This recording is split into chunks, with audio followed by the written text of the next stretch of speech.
Hey guys, welcome to setting up your zip line. First things first, you're gonna wanna measure out how far you can go. So the zip line's 110 feet. We just found a perfect spot. Let me show this tree. Make sure your tree's big enough, okay? Number one, make sure you follow the instructions for safety. Our tree's way over there, but the catch is, we have an obstruction in the way, don't we? So we're gonna go ahead and move that. We just measured it, it's 95 feet. So we're gonna have fun with this zip line. Let's get it set up. Due to our setup, we are going to start at 13 feet and end at 7.5 feet. So we're gonna start measuring it off and get it ready.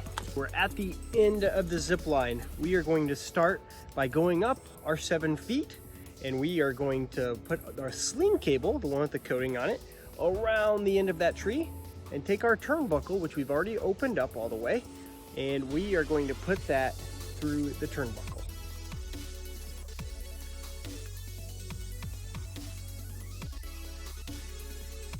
On the other end of your turnbuckle, we are going to install the zip line with the loop. The other end has the ends that you can feed through for the starting point. So the one with the loop, you're gonna put through the other end of the turnbuckle and make sure it's all tight. Now that the turnbuckle is done, we stretch the cable all the way out to the starting point. So here's the tip. We now pass that through the brake, and we're gonna stretch this all the way down that 110 feet of cable. The easiest way we found is for one person to actually hold this and the other person to pull the cable. So I'm making my friend do the hard work.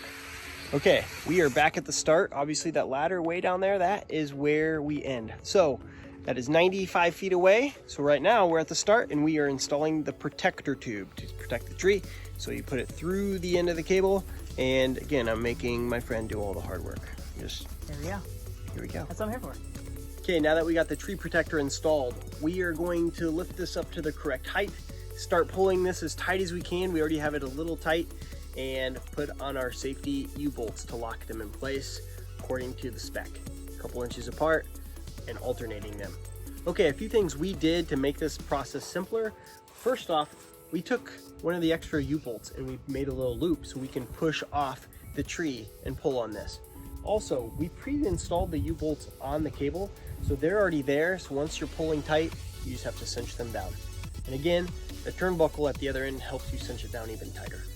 I'm gonna take my hammer, this log. I'm gonna take this, we're gonna put this to the loop we made, and be pulling on it. My friend's gonna be tightening down the U-bolts. Here we go.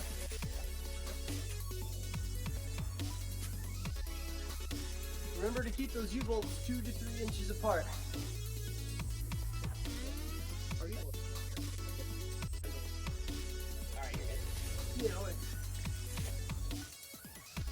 Okay, we're down to the final steps.